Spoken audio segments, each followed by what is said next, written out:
Okay.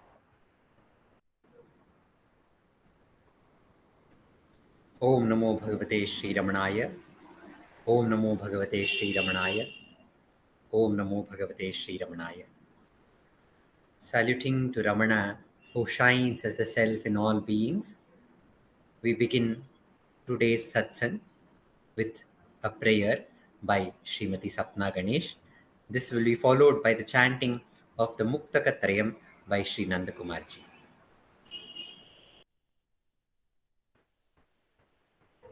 दक्षिणामूर्तिसारम्भां शङ्कराचार्यमध्यमां रमणाचार्यपर्यन्तां वन्दे गुरुपरम्परां वन्दे गुरुपरम्परां वन्दे गुरुपरम्परां शुक्लां भरधरं विष्णुं शशिवर्णं चतुर्भुजं प्रसन्नवदनं ध्यायेत् सर्वविघ्नोपशान्तये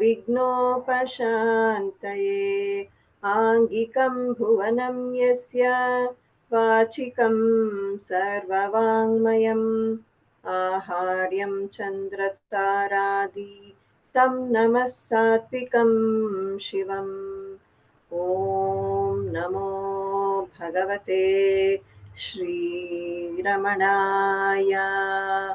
Namo Ramana to everyone.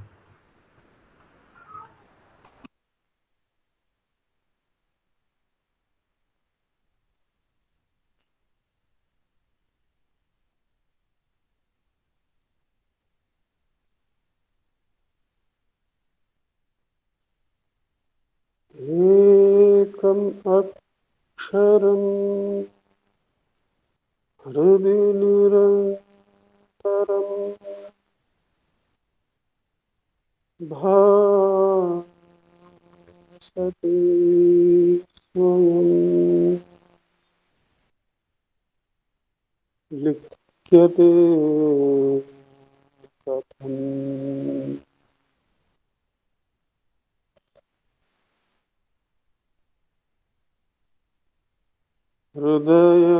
हृदयकुहरमध्ये केवलं ब्रह्ममात्रम्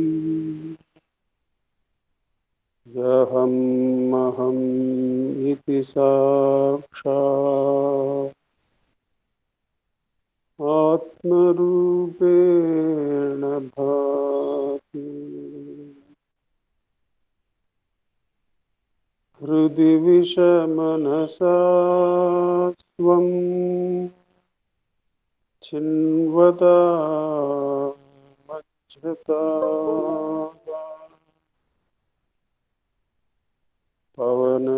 पवनचलनरोधा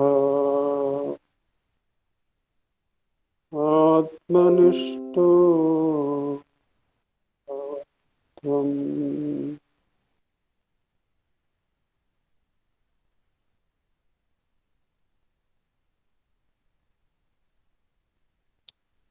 देहं मृण्मयवत् जडात्मकम् अहं बुद्धिर्न तस्यास्त्यतो नाहं तत्तभावशुक्तिसमये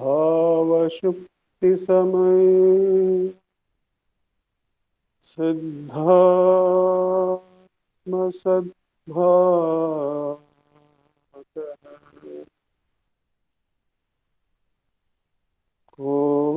कोऽहं भावयुत कुतो वरधिय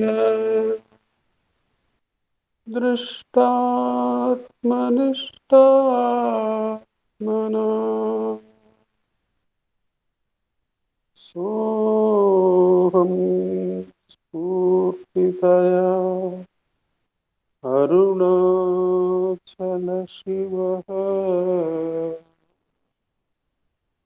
पूर्णो विभाति स्वयम्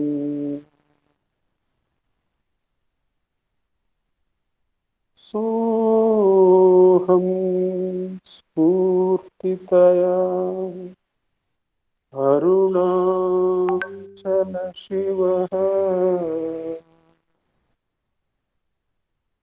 पूर्णो विभाति स्वयं. नमो रमण.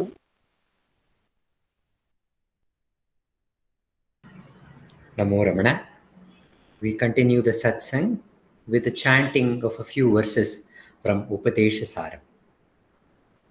वायुरोदनालीनते लीयते मन जालपक्षिवद्रोदसादनम् चित्तवायवश्चित्क्रियायुताः शाकयोर्द्वयी शक्तिमूलक लयविनाशने उभयरोदने लयगतं पुनर्भवति नोऽमृतम् प्राणबन्धनाल्लीनमानसम् एकचिन्तनान्नाशमेत्यद नष्टमानसो उत्कृष्टयोगिन कृत्यमस्ति किं स्वस्तितिं यत दृश्यवारितं चित्तमात्मन चित्वदर्शनं तत्त्वदर्शनं मानसं तु किं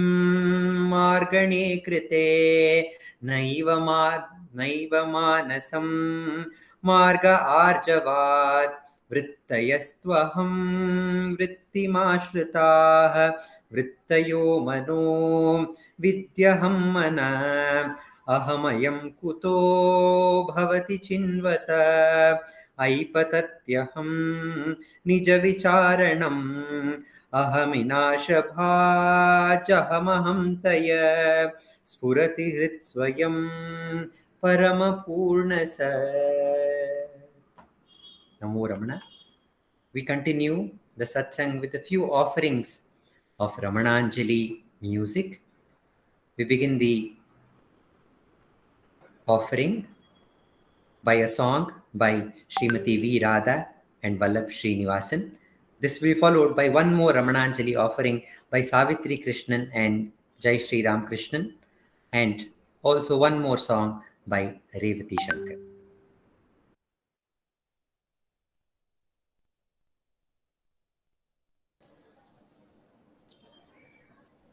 Namo Ramana to all. We have a song composed by Sri Sadhu Om Swami.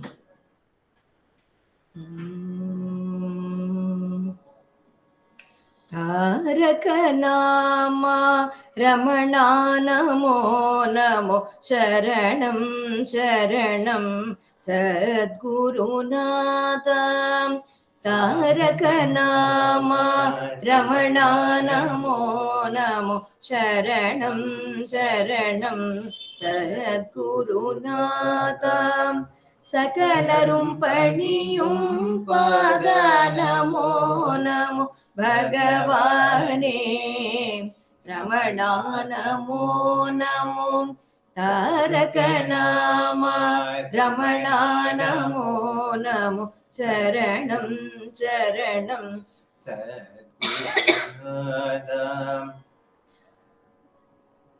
Parula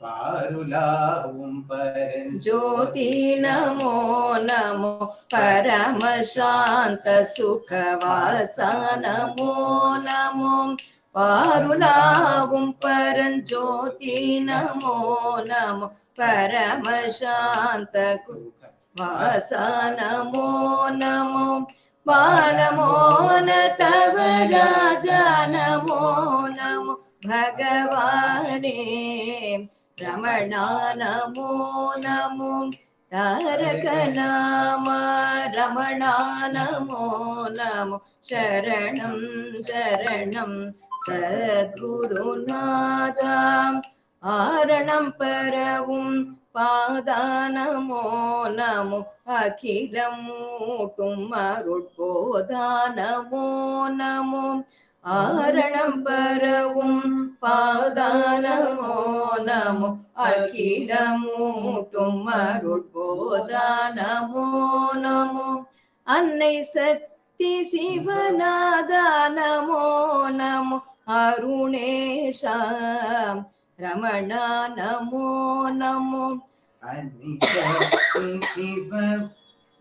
அன்னை சக்தி சிவநாதா நமோ நமோ அருணேஷா ரமணா நமோ நமோ தாரக நாமா ரமணா நமோ நமோ சரணம் சரணம் சத்குருநாதா வீர வீர ஜெய தேவா நமோ நமோ தேசுலாவும் சிவ வேடா நமோ நமோ வீர வீர ஜெய தேவா நமோ நமோ தேசுலாவும் சிவ வேடா நமோ நமோ தீன பக்த பரபாலா நமோ நமோ ஜகதீஷா ரமணா நமோ நமோ தீன பக்த பரிபாலா நமோ நமோ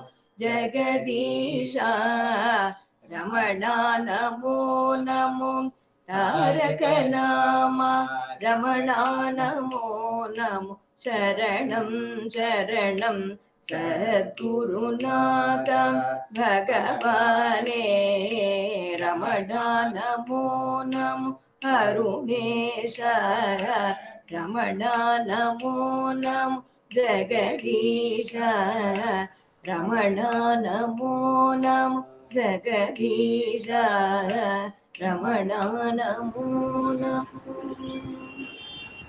நமோ ரமಣ. ಹೇಗೆ ಸಹಿಸಲಿ ನನ್ನ ಪ್ರೀತಿಯ ಮಗಳು ನೋಯುವ ಪರಿಯನು, ಹೇಗೆ ಸಹಿಸಲಿ ನನ್ನ ಪ್ರೀತಿಯ ಮಗಳು ನೋಯುವ ಪರಿಯನು. ರಮಣನೆ ಹೊಡೆಯಿದಕ್ಕೆ ಅವನೇ ನೀಡಬೇಕೌಷಧಿಯನು. ಹೇಗೆ ಸಹಿಸಲಿ ನನ್ನ ಪ್ರೀತಿಯ ಮಗಳು ನೋಯುವ ಪರಿಯನು. ರಮಣನೆ ಹೊಣೆಗಿದಕ್ಕೆ ಅವನೇ ನೀಡಬೇಕೌಷಧಿಯನು. ಮಂದಿ ತಿಳಿ ಹೇಳಿದರು ಹಿಂದೆ ಮೋಡಿಗಾರನು ರಮಣನೆನ್ನುವುದ ನನ್ನ ಕುವರಿಯ ಬಳಿಯಲಿ. ಮಂದಿ ತಿಳಿ ಹೇಳಿದರು ಹಿಂದೆ ಮೋಡಿಗಾರನು ರಮಣನೆನ್ನುವುದ ನನ್ನ ಕುವರಿಯ ಬಳಿಯಲಿ. ಬೆದರಿ ಹೇಳಿದೆ ಜೋಕೆ ಮಗುವೆ, ಬೆದರಿ ಹೇಳಿದೆ ಜೋಕೆ ಮಗುವೆ, ಇರಲಿ ಎಚ್ಚರ ನಿನ್ನ ಮನದಲ್ಲಿ ತುಳಿಯದಿರುವ ಕಡೆಯಲಿ, ತುಳಿಯದಿರುವ ಕಡೆಯಲಿ. ಹೇಗೆ ಸಹಿಸಲಿ ನನ್ನ ಪ್ರೀತಿಯ ಮಗಳು ನೋಯುವ ಪರಿಯನು. ರಮಣನೆ ಹೊಣೆಯಿದಕ್ಕೆ ಅವನೇ ನೀಡಬೇಕೌಷಧಿಯನು. ಮುಸಿಯ ಭಯ ಎಂದೆಣಿಸಿ ಬಾಲಕಿ ಮನದಿ ತಳೆದಳು ರಮಣ ಬಿಂಬವ. ಅಯ್ಯೋ ಮರುಳೇ ನವಿಯಿತು. ಮುಸಿಯ ಭಯ ಎಂದೆಣಿಸಿ ಬಾಲಕಿ ಮನದಿ ತಳೆದಳು ರಮಣ ಬಿಂಬವ. ಅಯ್ಯೋ ಮರುಳೇ ನವಿಯಿತು. ಲೋಕವೇ ಕೈ ತಟ್ಟಿ ನಗುವುದು, ಲೋಕವೇ ಕೈ ತಟ್ಟಿ ನಗುವುದು, ಮರುಳ ಕಳೆಯುವ ಔಷಧಿಯು ಸಹ ಅವನ ಜ್ಞಾನವೇ ಆಯಿತು, ಅವನ ಜ್ಞಾನವೇ ಆಯಿತು. ಹೇಗೆ ಸಹಿಸಲಿ ನನ್ನ ಪ್ರೀತಿಯ ಮಗಳು ನೋಯುವ ಪರಿಯನು. ರಮಣನೆ ಹೊಣೆ ಇದಕ್ಕೆ ಅವನೇ ನೀಡಬೇಕು ಔಷಧಿಯನು. ನೋಡು ರಮಣನೆ ಅವಳ ಪರಿಯ, ನಿನ್ನ ವಿರಹದಿ ಬೆಂದ ಬಗೆಯ, ಬಾರದೆ ದಯೆಯವಳಲಿ.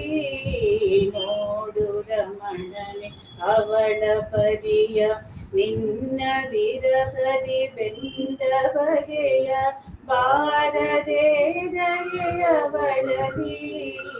ಹಿಂದೆ ಸವಿಮದು ಅವಳ ಪ್ರೇಮವು, ಹಿಂದೆ ಸವಿಮದು ಅವಳ ಪ್ರೇಮವು, ಇಂದು ಕಹಿಗೆ ಮುಂದೆಯೂ ಮಗು ನಬಿಯಬೇಕೆ ವ್ಯಥೆಯಲಿ, ನಬಿಯಬೇಕೆ ವ್ಯಥೆಯಲಿ.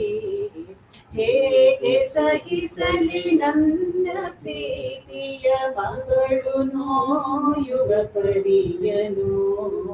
ಹೇಗೆ ಸಹಿಸಲಿ ನನ್ನ ಪ್ರೀತಿಯ ಮಗಳು ನೋಯುವ ಪರಿಯನು. ರಮಣನೆ ಹೊಣೆ ಇದಕ್ಕೆ ಅವನೇ ನೀಡಬೇಕು ಔಷಧಿಯನು, ನೀಡಬೇಕು ಔಷಧಿಯನು, ನೀಡಬೇಕು ಔಷಧಿಯನು. ಓಂ ನಮೋ ಭಗವತೆ Sri Ramana. Om Namo Bhagavate Sri Ramanaya.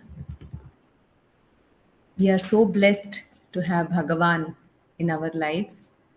He has given us the direct path to attain self-knowledge. He has made us realize that this world is just a dream. And he has torn apart the screen of ignorance, the screen of Maya, and given us the path to tell us. He has told us that this body is not you. And get back to the self, which is you, which is your true nature. And I, who don't know anything, I was so ignorant, and Bhagavan has called me to himself, and he has taught me how to look at myself and attain that peaceful self. When I don't have the strength to do self-enquiry, Bhagavan's words, Bhagavan's Vani comes to my refuge, and it gives me the strength, and that gives the life to continue the self-enquiry and attain the self. This happens to each devotee, and this has been described by Sadhu Om Swami in this song wonderfully. Kannada translation by R.N. Jayagopal. The music is by D.S. Narasimhan. ಕರುಣಿಸಿದ ವರ ಕರುಣಿಸಿದ, ಕರುಣಿಸಿದ ವರ ಕರುಣಿಸಿದ, ತಂದೆ ರಮಣ ಮನ ಬೆಳಗಿಸಿದ, ಕರುಣಿಸಿದ ವರ ಕರುಣಿಸಿದ. ಈ ಜಗವೆಲ್ಲ ಮಾಯೆಯ ಕನಸು, ಅಜ್ಞಾನದ ತೆರೆ ನೀ ಸರಿಸು. ಈ ಜಗವೆಲ್ಲ ಮಾಯೆಯ ಕನಸು, ಅಜ್ಞಾನದ ತೆರೆ ನೀ ಸರಿಸು. ನಾನು ಎಂಬುದು ದೇಹವದಲ್ಲ, ನಾನು ಎಂಬುದು ದೇಹವದಲ್ಲ, ಸಮಾಧಿ ಸ್ಥಿತಿಯೆಡೆ ಮನಹರಿಸು. ಕರುಣಿಸಿದ ವರ ಕರುಣಿಸಿದ, ತಂದೆ ರಮಣ ಮನ ಬೆಳಗಿಸಿದ, ಕರುಣಿಸಿದ ವರ ಕರುಣಿಸಿದ ಏನೂ ಅರಿಯದ ಈ ಸೇವಕನ ತನ್ನೆಡೆ ಕರೆಯಿಸಿ ಅವನೊಲಿದ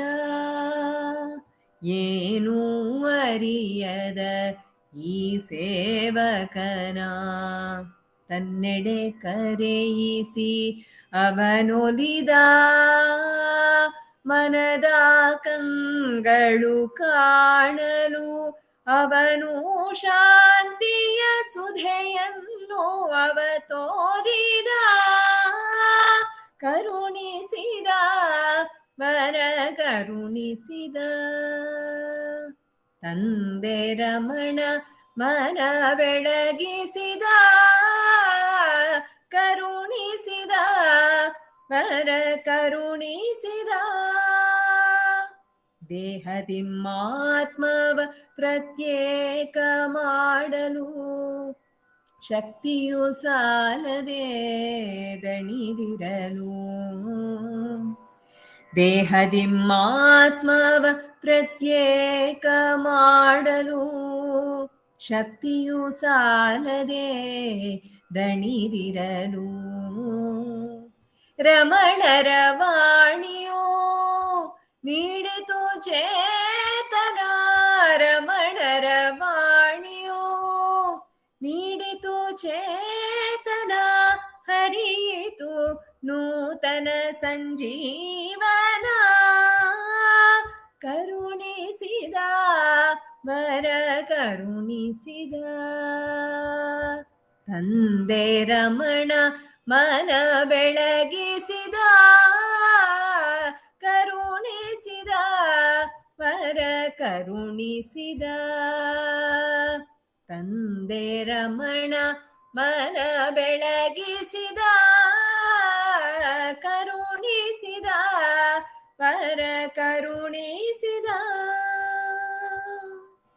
ನಮೋ Ramana.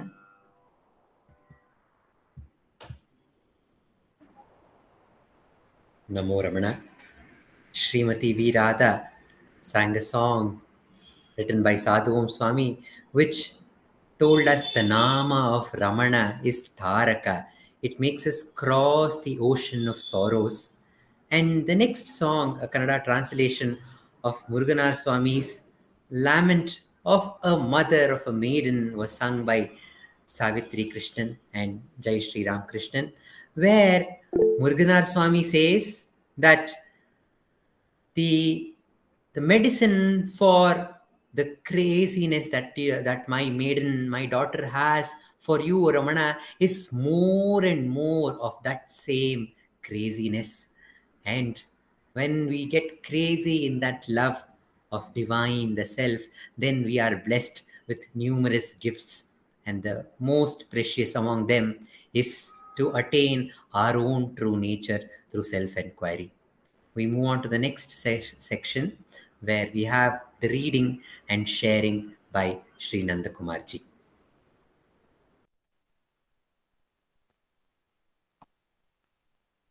Namo Ramana.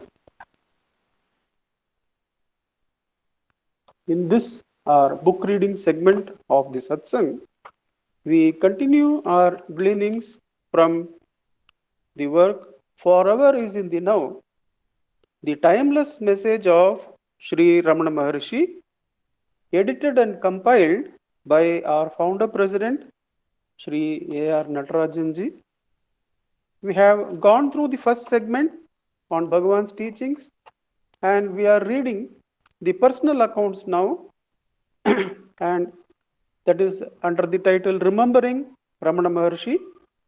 Last week we had read the accounts, and the last account we had read was of Guntur Lakshmi Kantam, who narrated how his Guru Ganapati Muni's assurance came true even after he passed on by Bhagavan's immense grace. Today we read the account of Pascaline Mallet, Knowing Eternity is the title. There is a very brief introduction to the author, to the contributor. It goes like this. Mallet Pascaline, author of the book Turn Eastward, which had been appreciated by Ramana. We can see an account of that in talk number 494, where Bhagavan says, turn eastward actually could be seen as turn towards the source of the light of consciousness. We read the account of Pascaline Mallet entitled Knowing Eternity. Suddenly, we turned off the main road and stopped under a giant mango tree at the entrance to the ashram. A few steps brought us in front of 2 or 3 low buildings hidden behind the trees. We were not expected, but all who come are welcome, whoever they may be. And after a few words of explanation, we were led to the hall where Sri Ramana Maharshi is always to be found. 2 lamps suspended from the ceiling shed their light on the assembled Indians sitting cross-legged on the tiled floor. At one end of the room and immediately facing the door was a low couch or wooden bed where a silent, motionless figure was reclining, lost in deep meditation, oblivious, it would seem, of everybody and everything. We slipped in quietly, after having saluted in Indian fashion and seated ourselves on the ground amongst the crowd. I took in slowly the strange, unforgettable scene, my whole attention fixed on that central figure whose calm majesty, serene strength, and perfect poise seemed to fill the whole place with unutterable peace. To look into his eyes, shining like stars, was perhaps for the first time to know the meaning of eternity and to be caught up into a bliss that passed understanding. Who was this great one? On what rung of the ladder of human or superhuman evolution did he stand? Such questions have but little value.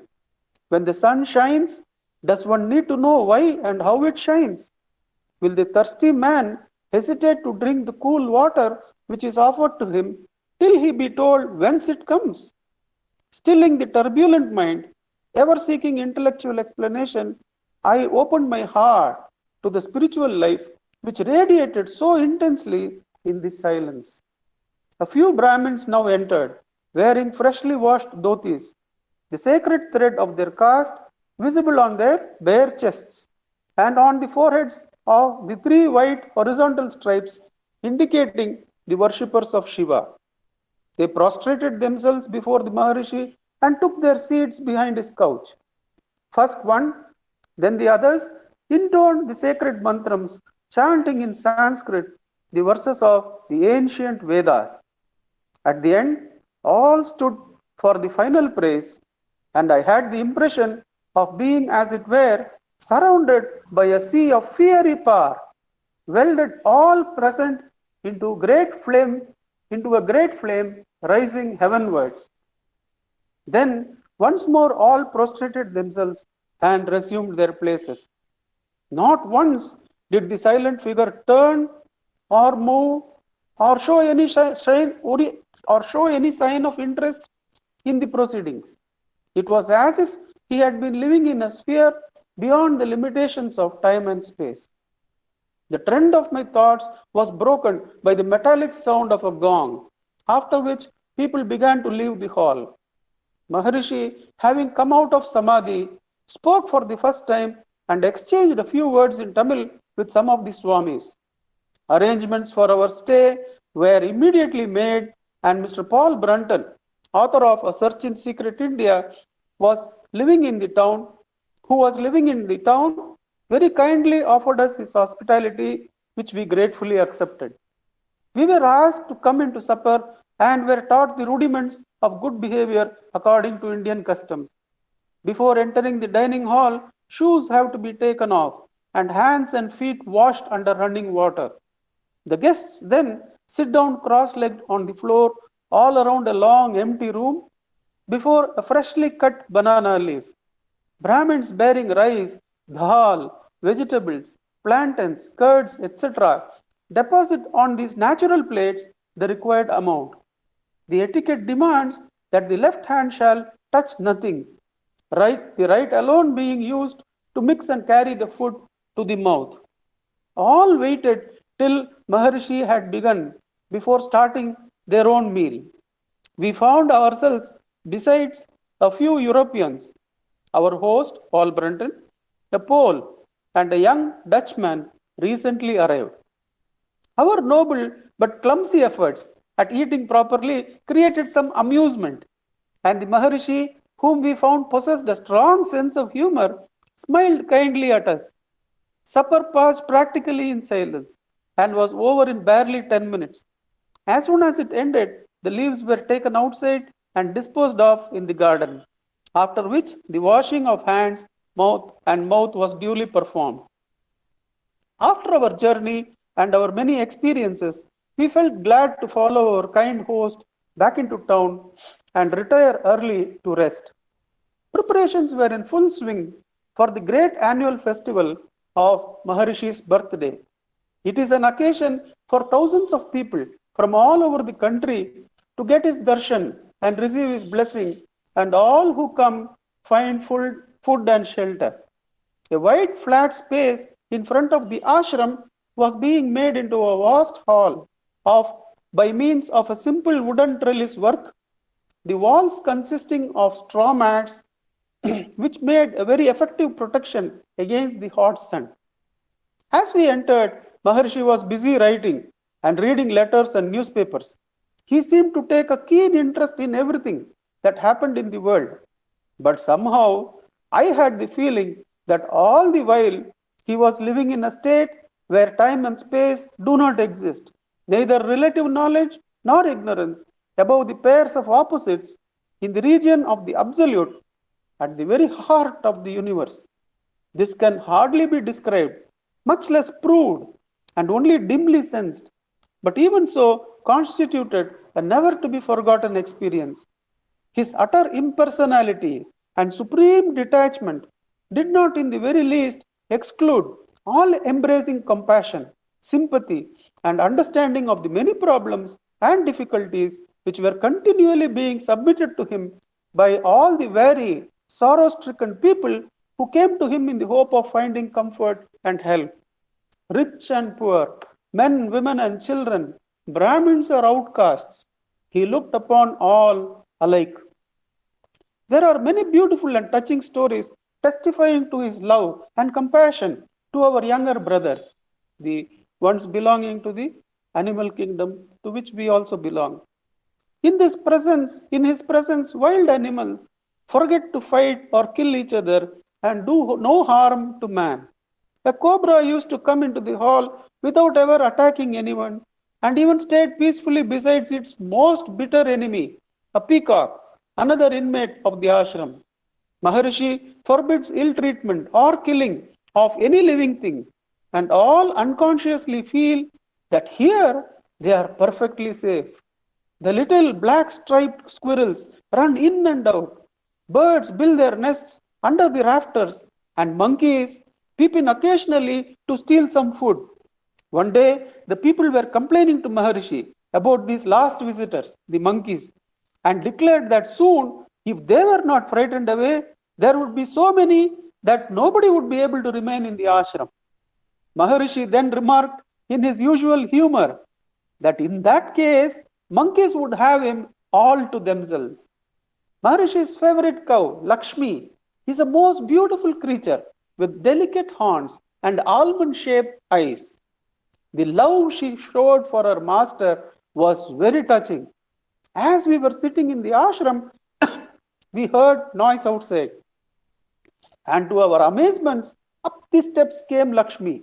As if it was the most natural thing in the world for a cow to enter a room, she went straight up to the Maharishi's couch. He at once greeted her most affectionately and ordered that she should be given some plantains to eat. Lakshmi, then quite satisfied, turned around and began to make her way through the crowd, heedless of the people seated on the floor. She was eventually guided out amid general laughter. She it is who gives Maharishi a calf each year on his very birthday. Let science offer explanation if it can. When an animal inmate of the ashram is about to die, Maharishi would attend to it in the same manner as he does to a human being, sitting beside it to the end with a hand on its head. He sees the same life in all. Although he recognizes differences in outer forms, his vision of equality is based on the realization of the one behind the many.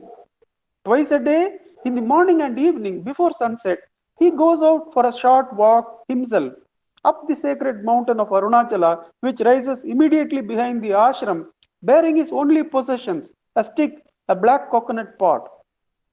His tall, well-proportioned figure is seen climbing slowly up the steep rocky path like some mountain god returning to his heavenly abode.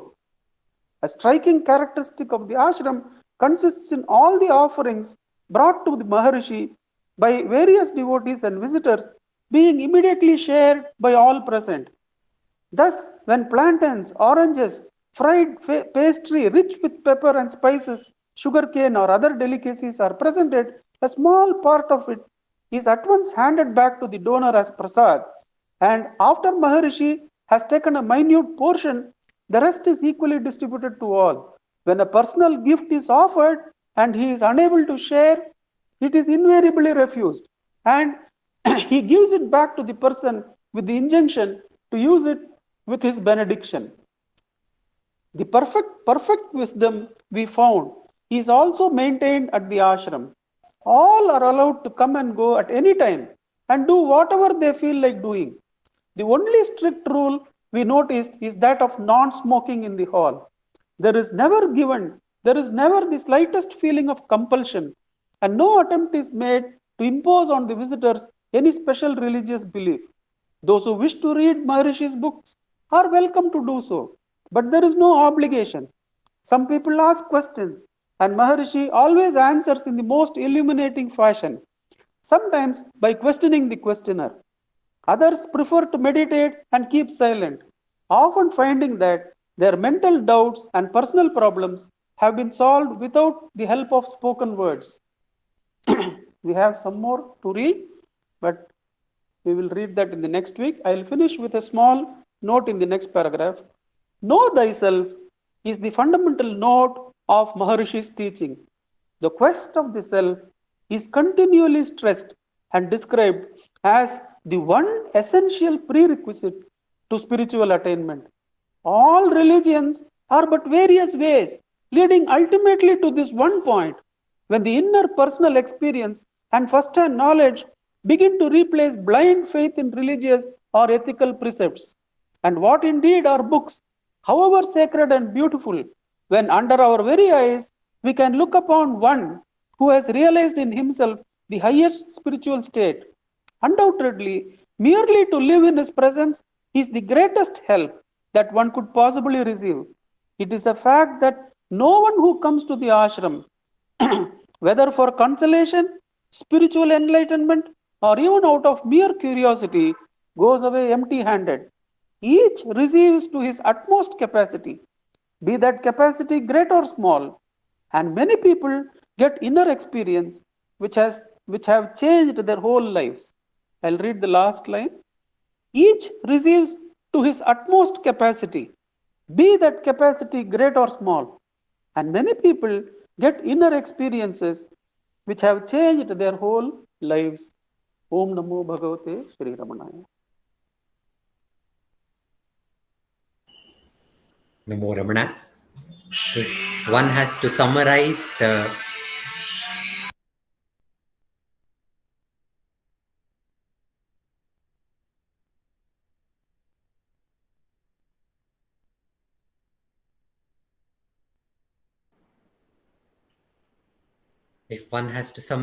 the teaching of Bhagavan Ramana, it is know thyself, know yourself.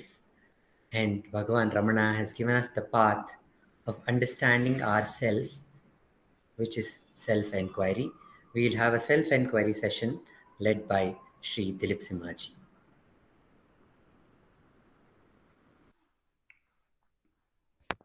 Namo Ramana. Dhyayet Sharada Chandra Sundaramukam Tambraravindekshana Bhaktabhishtavarabhayapradakaram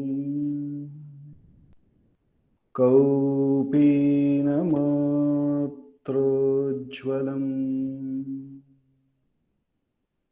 Svatmanandarasanubhuti vivasham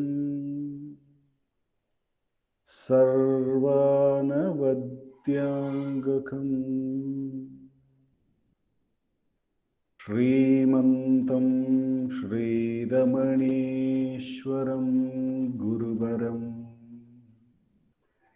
Yogasanadhyasitam Dhyayet Shri Ramaneshwaram Dhyayet Shri Ramaneshwaram Dhyayet Shri Ramaneshwaram Hridaya Kuhara Madhye Kevalam Brahmamatram Yahamahmiti Sakshat Atmarupena Bhati Hrudi Vishamanasa Swam Chinvata Majjatava Pavana Chalana Rodha Atmanishto Bhavatvam. Namo Ramana. We will commence the evening Atma Vicharam by listening to Bhagavan's Upadesham. I'll be reading from the book Guru Vachaka Kovai, from the chapter Meditation on the Truth. The topic is the doings of Jiva and Ishvara. Verse number 668. If it is conceded that all the actions of the Jiva are only Shiva's action, then will the Jiva be different from Shiva? If he exists as the different from Shiva, you should know that all his actions will cease to be Shiva's actions and he will be considered to be an independent agent. I repeat the verse. If it is conceded that all the actions of the Jiva are only Shiva's action, then will the Jiva be different from Shiva? If he exists as different from Shiva, you should know that all his actions will cease to be Shiva's actions, and he will be considered to be an independent agent. Through this verse, Bhagavan is teaching us the surrender. In this state of waking, when one is actually involved in still identified with the body and the mind as a jiva, then that person should surrender, considering everything is nothing but Shiva's action, and therefore let go this jiva bhava. Then alone, all the action done by this body and mind becomes the action of the Shiva.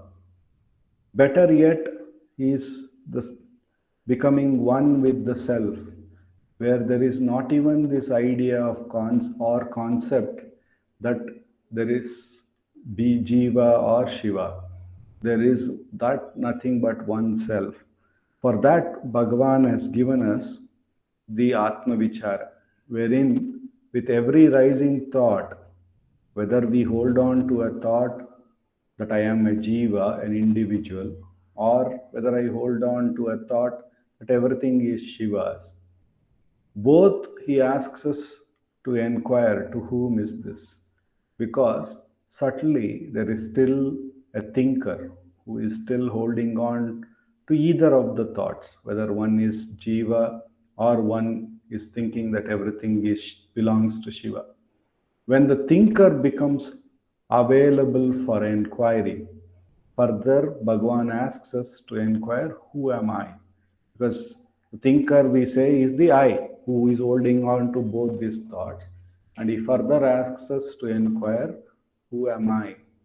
With the very questioning of who am I, when we inquire and trace the thought of the where from the I thought rises, or what do we refer to as I within me, when we trace the I back to the source, then we see the self wherein there is no such differences which has to be dealt, that one is a Jiva or something, there is a Shiva, there is no such difference.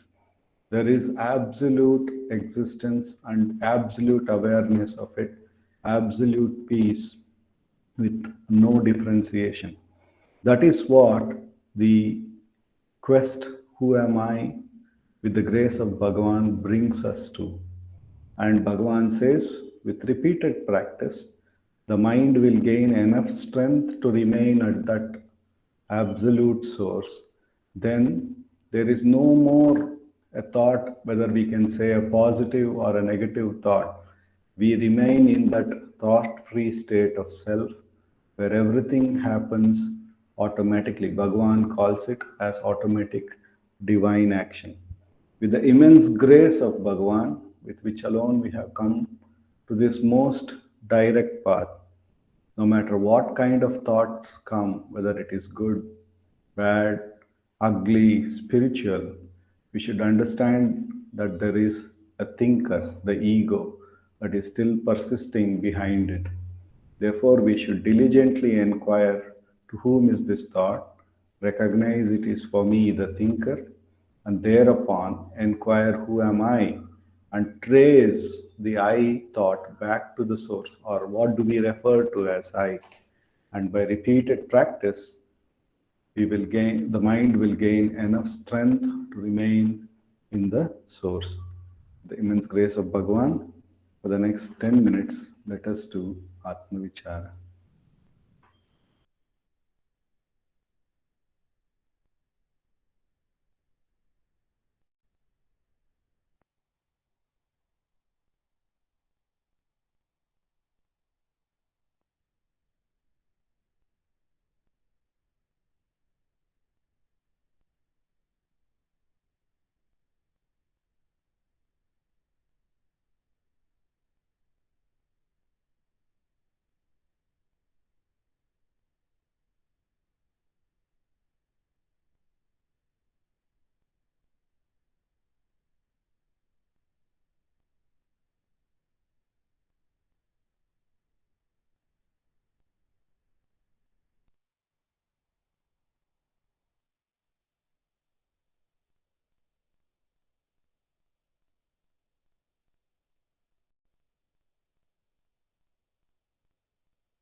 Namo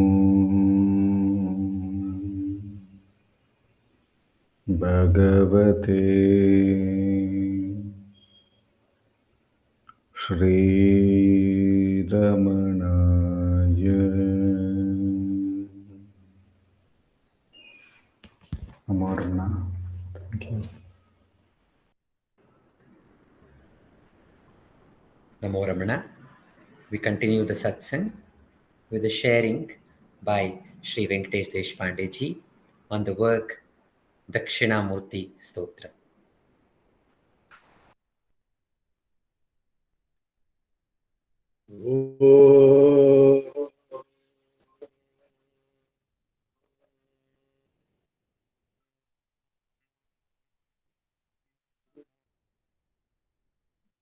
Om Sahana Bhavatu Sahano Bhunaktu Sahaviram Karvavahai Tejasvinavadhitamastu Ma Vidvishavahai.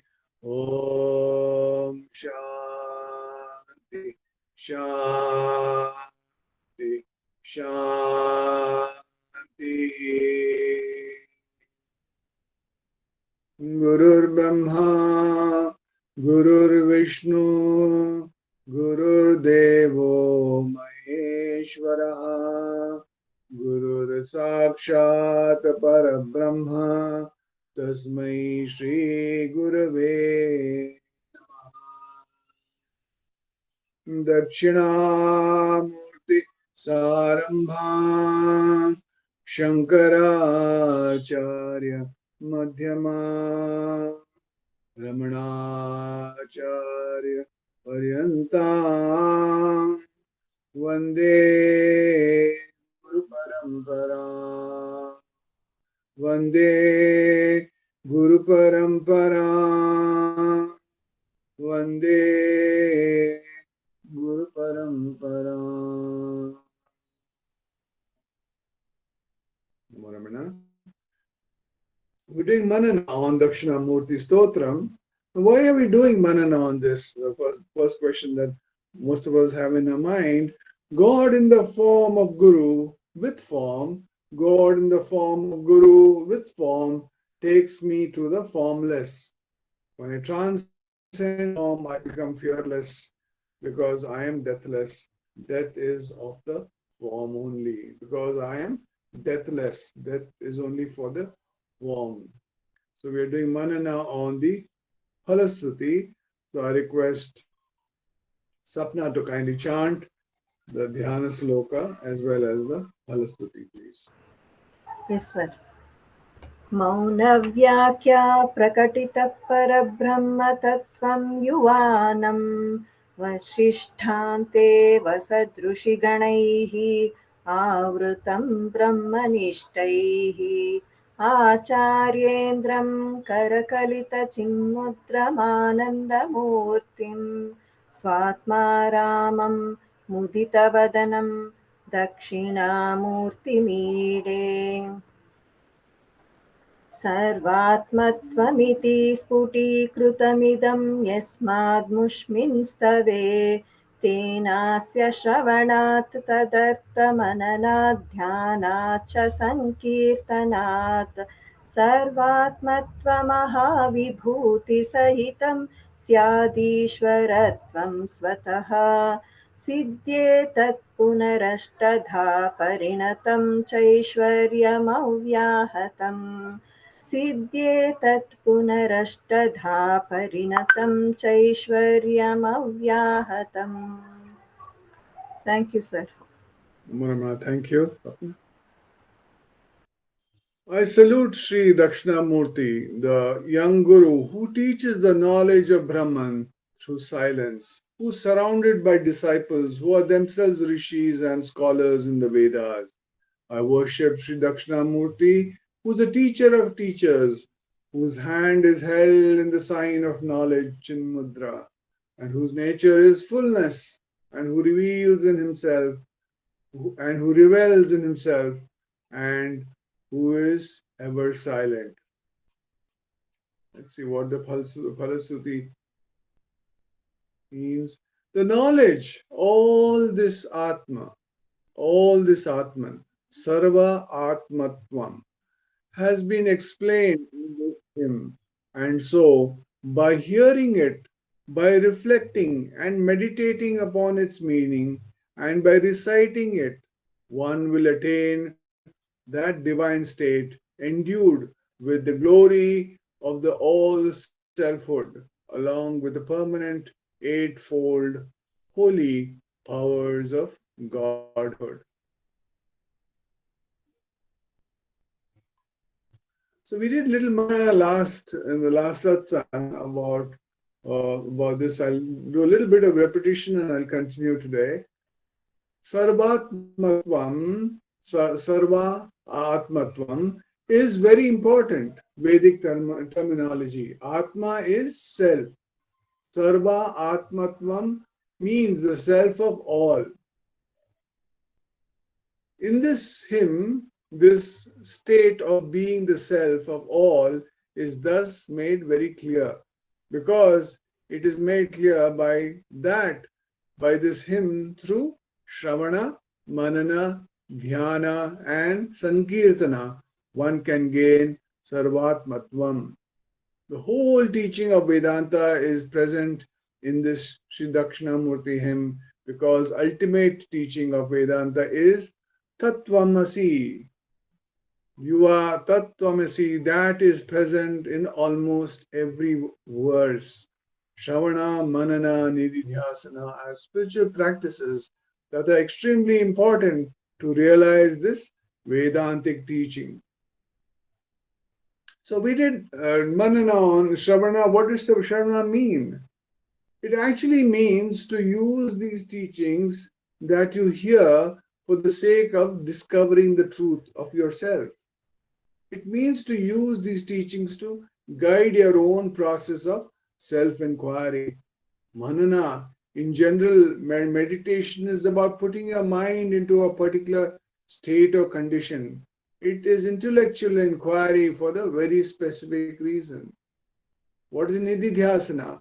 Means contemplation. The purpose of contemplation is to address a gap between what we understood and how we behave.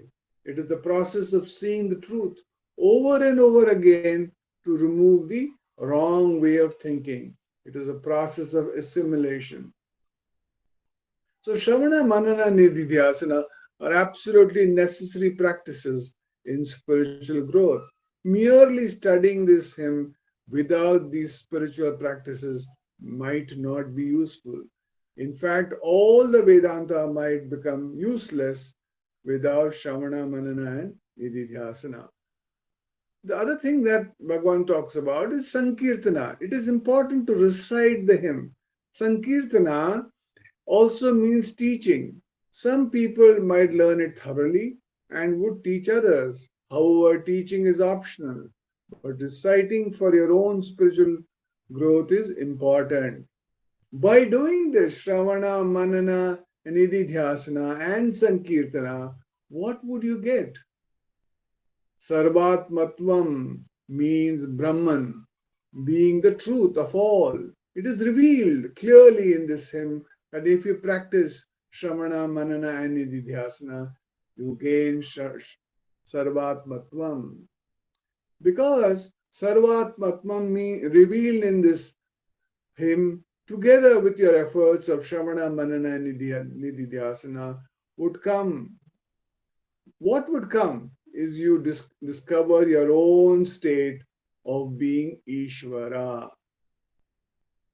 So this Atvatvam is very misunderstood concept. This I am God is horribly misunderstood statement. This is terribly mistaken interpretation of Advaita, Vedanta. If statement like this, your own godliness, is not understood correctly, people make mistake of incorrect interpretation. Let us understand this statement in its true sense. The reality because of which you, the Jiva, exists, and the reality because of which Ishvara exists, and the reality because of which everything else exists, is the same reality. Nothing is separate. So Ishwaratmatvam here reveals that you are not separate from Ishvara in the fundamental sense. You are still a human being. Ishvara as an individual being has certain powers but limited. Brahman as Ishvara Upadhi, as a creator, sustainer and destroyer of the universe, takes on certain capacity. Same Brahman as Jiva Upadhi, as an individual with individual body and mind, takes on different set of qualities and capacity. For example, clay is used for a very tiny pot or a very big pot. The tiny pot is Jiva Upadhi. The mammoth, humongous pot is Ishwar Upadhi. But it is the same clay as underlying reality. The difference is only in Upadhi, because Upadhi has different qualities. So, going back to the statement, with your efforts of Shravana, Manana, and Nididhyasana, you can discover your non-separation from Ishvara. The reason is you share the same underlying reality, that is Brahman. The consciousness that you are is the same consciousness because of which the universe exists. Then again, this teaching creates eightfold blessings and lordship without any impediment. The eightfold blessings here refers to eightfold powers, Ashtasiddhis.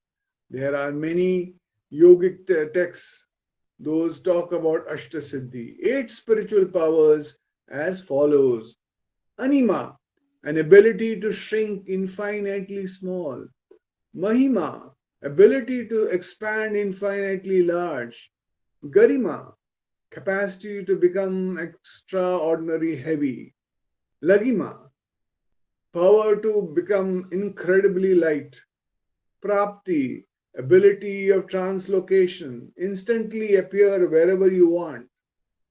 Prakamya, ability to fulfill your desire just by wanting to be so. Ishitva, sovereignty, ability to be utterly free, so no one has control over you. And Vashishtva, ability to have control over everyone else. What these Ashta Siddhis has to do with Advaita Vedanta? Nothing. I'll read that again. What these Ashta Siddhis has to do with Advaita, non-dual Vedanta, is nothing. If you are Sarvatma, you don't need these powers, Siddhis. If you know I am Brahman, I am full, I am limitless, I am complete, then there's no use of having these powers. It's like a multi-billionaire person winning a lottery. If the person is already one of the richest persons on the earth, and if he adds a few thousands to his possession, it does not make any difference. If you know yourself to be Sarvatma, these powers do not add any value to you. Then why is this discussion included here at the very end of this text? This Phalasuti, it is absolutely added to the text later. It is not written by the original author, Adi Shankaracharya. If a person is enlightened, he or she does not need to study this text. Those who are going to study this hymn are those who want enlightenment, those who are still struggling with worldly affairs, and who are those who are still living in the world and struggling to cope up with the challenges of life. But when we recognize no matter how powerful we become in worldly life, we are still not going to be happy and content. There would still be problems. These would still be sense of lack. No matter how many powers you gain, you would still be incomplete. Then what is the point in gaining Ashtasiddhis? The Phalashruti is advertising the hymn. At the end of many hymns, there is Phalashruti. It declares some kind of worldly gains. If the hymn is chanted for a certain number of times, there is something hidden in the advertising. It is a bait and switch. It is an advertising strategy where advertisers hold up something appealing to you, but what you get eventually is something totally different. Suppose I am a very worldly person and I pick up the Dakshinamurti Stotra. I read through all Dakshinamurti, is this and that, and I'm thinking what all this means to me. This is all boring. Then I get to the last part of the talk about Ashtasiddhi. That seems interesting to me. I didn't get all of the Dakshinamurti stuff, but I like the powers. It is a bait and switch in a positive way. It lures materialists in a worldly manner and then redirects their attention to the spiritual truth. So at the very end of the hymn, Phalashruti says, if you study this Dakshinamurti Stotra, you will get these 8 powers. Suppose you start studying the Stotra and you study it properly with the teacher through efforts of Shravana, Manana, and Nididhyasana. After a long period of time, you may discover that you don't have these 8 powers, but you have something infinitely more valuable, that is Sarvatmatvam. So it is a bait and switch in a very positive way. All Phalashrutis are really like that. Phalashruti uses a worldly approach to draw you in, but then the very content of the hymn will redirect you to a higher goal. Om Purnamada Purnamidam Purnat Purnamadachyate Purnasya Purnamadaya Purnameva Vashishyate. Om Shanti Shanti Shanti. That is whole. This is whole. From that hole, this whole came. From that hole, this hole removed. What is whole? Om Namo Bhagavate Sri Ramanaya. Namo Ramana. Namo Ramana. Dakshinamurti, who was the compassionate Shiva, came in the form of the silent Guru and gave the Upadesha in silence. But he is the embodiment of compassion. He understood that his silence may not be communicating to various other seekers who are so used to words. So that very silence embodied itself as words and is available to us as the Dakshinamurti Stotram and the other works, which are available for each one of us to do Parayanam, do Manana on the meaning of it and practice it, and also to do Sankirtana, to sing and dance. One of such works, which has been translated to Tamil by Bhagavan Sri Ramana Maharshi, is the Devika Lotram Jnana Vichara Padalam. We have the sharing on the insights by Dr.Kalarani Rengasamy as the next part of the satsang.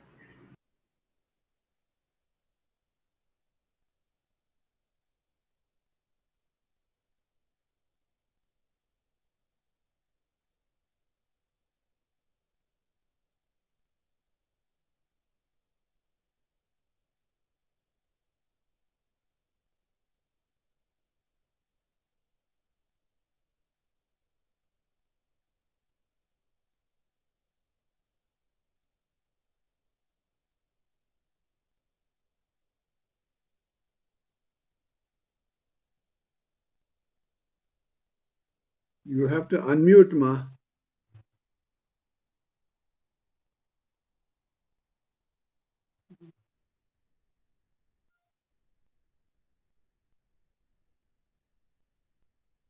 Ujwal, Yes. Yeah. Somebody has to unmute the presentation. Om Namo Bhagavate Sri Ramanaya. அருணாச்சலமென அகமே நினைப்பவர் அகத்தை வேறறுப்பாய் Arunachalam. Namo Ramana to all. With the abundance grace of Bhagavan, we are meditating on Devi Kaluttra Jnana Vichara Padanam, very kindly given to us by Bhagavan in Tamil. And in the last satsang, we learned among the 5 elements of the world, fire, earth, and space, space is present in the other four elements. Even though it is very much there in those four elements, it is not affected by the nature of those elements. Likewise, the self, the Paravastu, God, by whatever name we may call, is present in every object. எல்லா பூத இளைய உண்டாகி இவற்று எவ்வெவ்வின்னும் விமலே புல அவ்வ உருவம் வியாபித்தும் ஓர் மனம் இல். Though the Paravastu is present in each and every object, it does not take the characteristics of that object.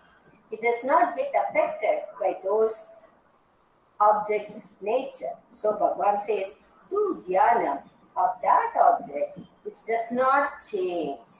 Poruvil tannai dhyanam kuri. In the next stanza, Bhagavan says, Salanam urum vayu samam chittam என்றும் சலனமர செய் சாதனம் எதுதான் அதுவே சலனம் அடைந்ததன் பேராம். அதுதானே பாண்டித்யம் ஆகும். It is believed with great prayatna we got this human form. Manikavasagar in Tiruvasakam says, O Ishvara, I have taken so many births. Pullai, Pudai, Pulvai, Maramai, Parivirumai, Paravayai, Pambai, Kallai, Manidar. Right from a small grass, I have traveled taking births and deaths.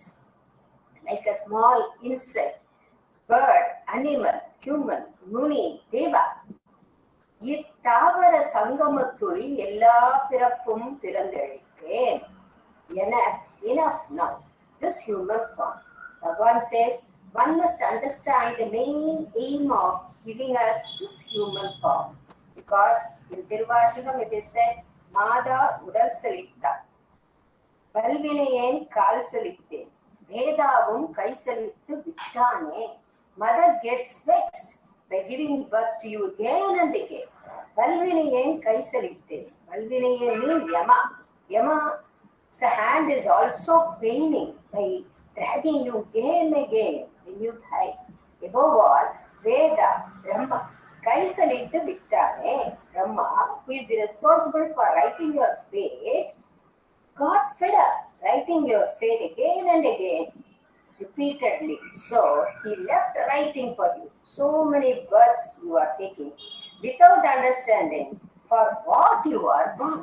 So in this stanza, Bhagavan helps us to know for what we are given this human form.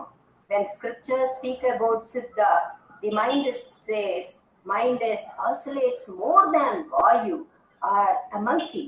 The thinking speed of mind is set Vayu Vega as Mano Vega, and the Pancha Indriyas are compared with horsepower. The nature of the mind is to think always, think about something. It cannot remain calm at all. When we get a mild headache, we don't take it simply. So many thoughts come in. Why this headache? Will it be due to indigestion or high sugar level, or I have some problem in my eyes? We ourselves become a doctor and start diagnosing. It means to me the headache, in the meantime, the headache vanishes. The mind says this person is good and that person is not so much good.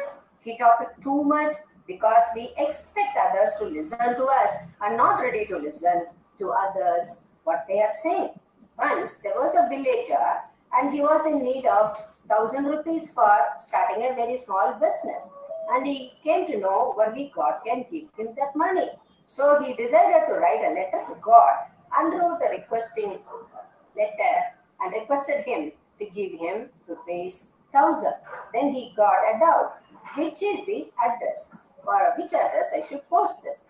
Then he got an idea. Our postmaster knows the address of all. So he wrote God, care of postmaster, head post office of that village. When the postmaster received the letter, he took pity on that person and collected money from his staff members, and he also contributed some money, and totally it came to 900 rupees only. It's okay, he sent the money to that person. The villager was very happy and now wrote a letter to God, saying, on saying this, the postmaster was confused whether to laugh or cry.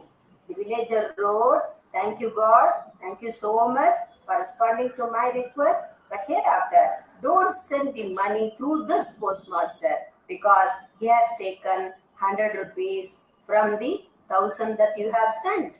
Imagine how the postmaster's mind will react. Such is the nature of the mind. Bhagavan says, try to be calm down. Such an oscillating mind is not good. In previous stanza, Bhagavan taught us, Nindral Veli Asaindal Vali. When the air is calm and merges with the space, it is space alone. But when it is in movement, when it moves, it becomes a wind. The degree of its movement makes us call it as a wind, storm, cyclone, tornado, etc. Likewise, Siddham Siridu Asaya Samsaram. It is not that one should have a family to become a samsari. Even the oscillation of the mind, thought, wandering nature of the mind will make one a samsari, and that will bring sorrow only. So Bhagavan says, by any upaya, by any method, see that the oscillating mind becomes calm. The only way to make the mind calm is to direct the mind to its source, from where it originates. உதித்த இடத்தில் ஒடுங்கி இருத்தல் அது கண்மமும் பக்தியும் உந்தி பெற அது யோகமும் ஞானமும் உந்தி பெற. Find the source and abide there. Bhagavan says in this stanza, அதுவே சனனம் அடைந்ததன் பேராம். That is the purpose of taking this human form. Moreover, he says, அதுதானே பாண்டித்யமும் ஆகும். Only that can make a person as a pandit. Any amount of learning is not going to serve the purpose. Learning is needed for certain extent only. But while doing sadhana, Bhagavan says, unlearning will be useful. Om Namo Bhagavate Shri Ramanaya.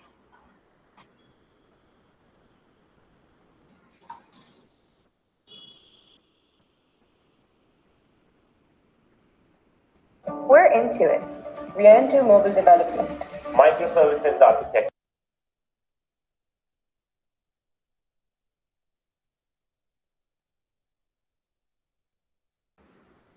Namo Ramana. In this part of the satsang, we have been meditating on the verses written in adoration to Ramana by Ganapati Muni. It has been titled Ramana Chatvarimshat by Bhagavan Sri Ramana Maharshi himself. And we are meditating on the 18th verse, where Ganapati Muni says,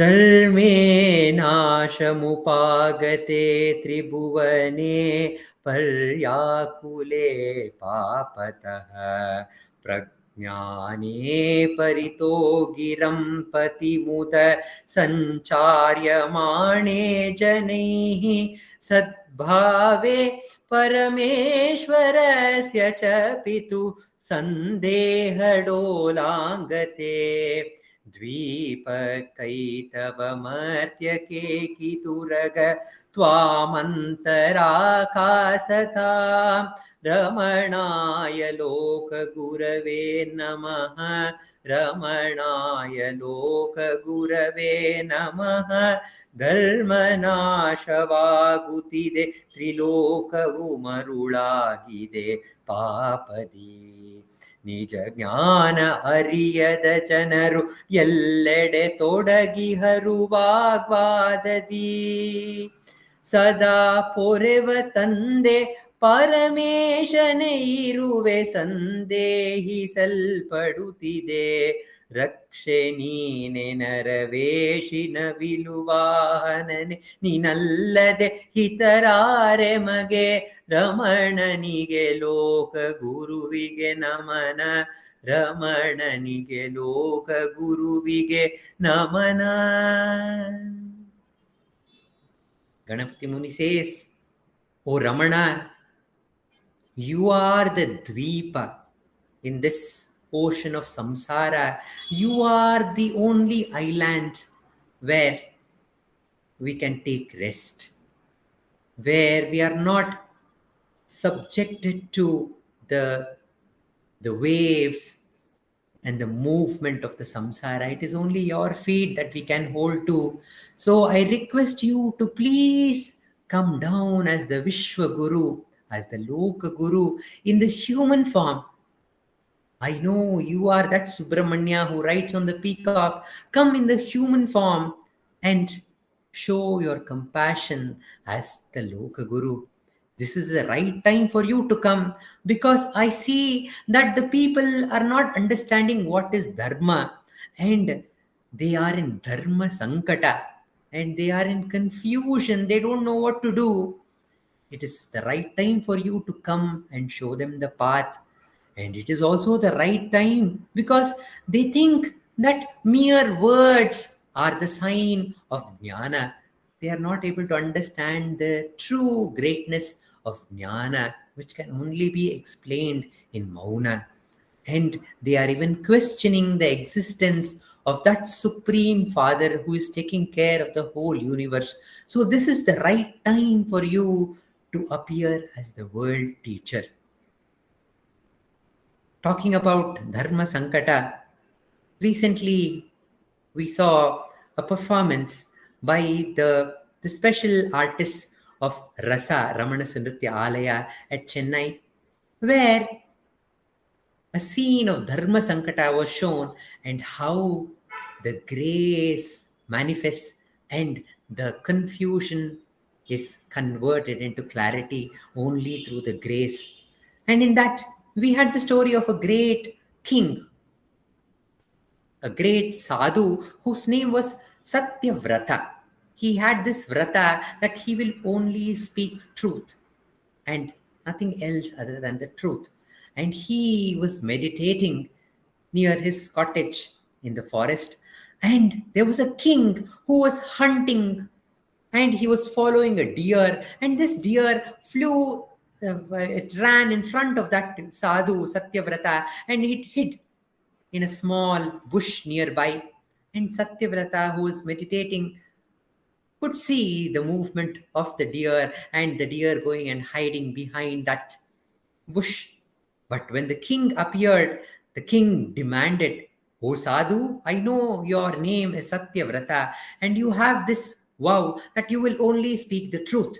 So you have to tell me, where did this deer go? If you don't tell me the truth, then you would have gone away from the vrata that you have taken for yourself." And so saying, he demanded that the Satyavrata should tell him where the deer had gone. And at that moment, the Satyavrata sadhu was in a conflict. He was in the Dharma Sankata. He did not know what to do, because if he spoke the truth that the deer was hiding in near that bush, then the deer would lose its life. That is also not sadhu dharma. But if he did not tell the truth, then he would be moving away from his own vow of telling the truth. So he was in that Dharma Sankata. At that moment, the grace manifested and his mind became clear, and he spoke to the king and he said, "The eyes sees, but it cannot speak. And the mouth did not see, but it can speak. So why are you asking that which sees?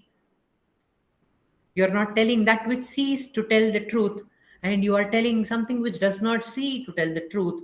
How is it possible?" And the king was astonished. Yes, that is the truth. The eye sees, it cannot speak.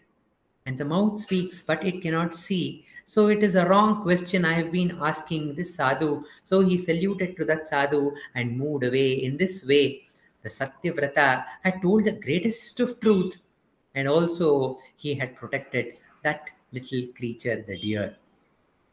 And continuing the story, we had one more conflict by a great devotee of Ramana, who was none other than Vishwanatha Swami. Vishwanatha Swami, as a college-going boy, was inspired by the freedom struggle. And in that struggle that he was doing during his college days, he was imprisoned. And his father, he wanted him to clear his exams, which was coming up. And so he went and requested the British officers to please give him a bail so that he can finish his exams and he can be a graduate. And after coming out from the jail, he wrote his exams, but there was a great yearning within him. And the yearning was, should I work towards the freedom of our country, join the freedom movement, or should I go to Ramana and find the true freedom, the freedom of the self? This conflict he had, and he approached Ramana. When he approached Ramana, Ramana gave him the book Ramana Gita, and he told this book will be apt for him to be taken to his father, who was interested in the spiritual subject. So, but he did not take it to his father, but he read it completely. Vishwanatha read it, and this transformed his life. He understood the Dharma Sankata was cleared. He understood what was the paramount duty of a human being, which is told in the Gita. Paramount duty is to know yourself. So he decided that he has to come and surrender to Ramana and take him as his guru and lead a life of austerity, of sadhana, to understand the true freedom. So he came to Ramana and he fell at his feet. And then Ramana quickly asked, yes, you can surely stay here, but have you informed your parents that you are staying here? Vishwanatha told, no, I have not informed. So Ramana told, quickly write a letter to your father saying that you are here. And he wrote a letter saying that he is there in the presence of Ramana, and the family was freed from the worry that where the Vishwanatha had gone. And Vishwanatha could chant the verses from Vedas and Upanishads. And Ramana commented, oh Vishwanatha, you know so many things, you know so much of Vedas and Upanishads. I was unaware of any of these, but at that moment when I was just of age 16, I was gripped by this fear of death, and this drew my mind within, and I understood that what dies is only the body, and I am the deathless spirit. And I had the experience of that supreme truth, which I only came to know later by studying the Vedas and other spiritual books, that this was the experience of Brahman, that I only got to know later. So this says that the jnana, the true jnana, need not be attained only by reading the Vedas and Upanishads, but it can come to anyone, and that true knowledge manifests itself as silence and not through the pomp and the show of the words and the Vada debate.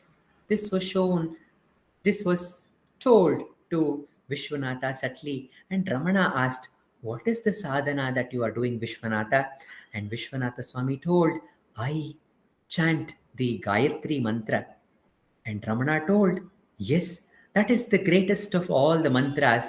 Chant it continuously without any break. And Ramana showed him a special cave on the slope of Arunachala, from where one could see the peak of Arunachala, but nobody else could find out the presence of that person. That place is very, very apt for sadhana.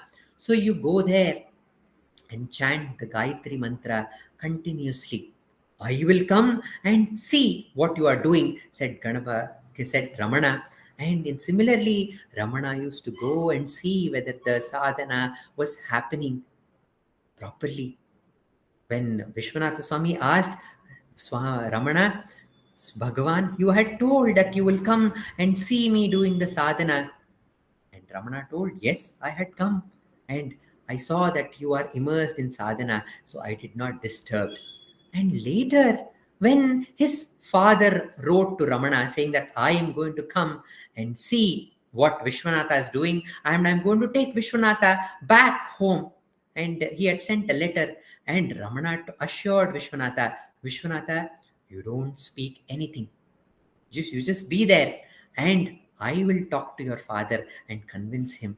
Such was the love of Ramana that he supports the sadhana and he makes every circumstances apt for us to continue the sadhana. And when his father came, his father saw that Vishwanatha was in the company of a great jnani, and then he bowed to Ramana and told, I will allow Vishwanatha to stay here if Bhagavan takes complete responsibility of his spiritual sadhana. And Ramana assured, yes, that will be taken care. In that way, Ramana took care of the sadhana of Vishwanatha Swami, and Vishwanatha Swami reveled in that presence of Ramana, the physical form of Ramana too, and also the Ramana who is the self. Ramana is the Vishwa Guru who is in the beginning of any sadhana, and he is the one who sustains the sadhana too, and he is also the one who gives completion to our sadhana and gives the supreme knowledge, supreme jnana.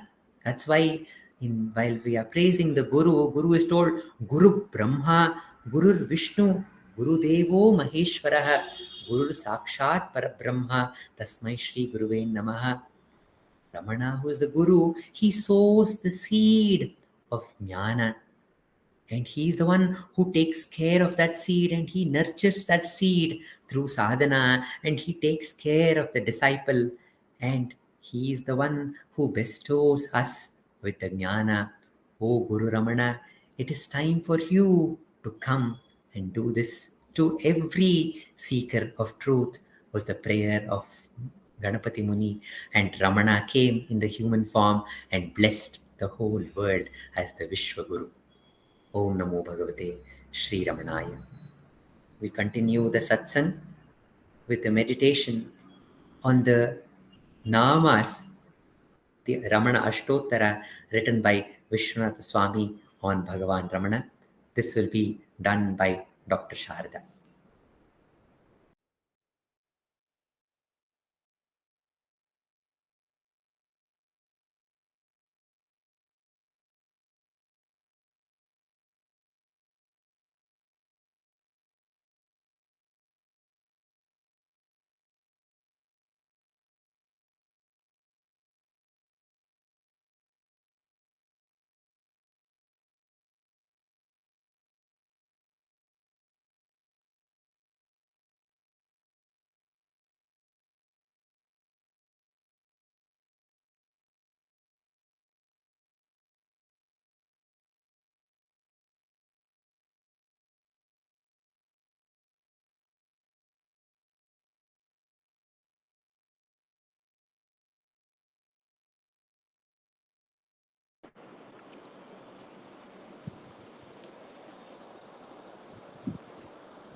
Namo Ramana, prostrations to Ramana, who shines as a self in all beings. We are blessed today to continue the Manana meditations on the Ramana Ashtottara, and we have been meditating on this Ramana Ashtottara composed by Vishwanatha Swami. We are on the Nama Pitrapadhan Veshine Namaha, Pitrapadhan Veshine Namaha, one who has set out in search of the father's feet or the father's state. Pitrapada. It is not Pitru Anveshine Namaha, it is Pitrapada Anveshine Namaha.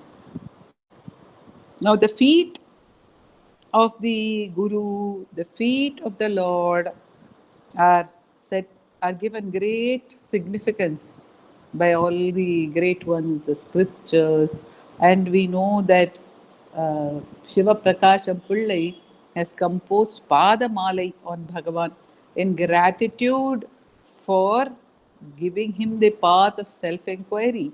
He has composed a verse called Ramana Padamalai.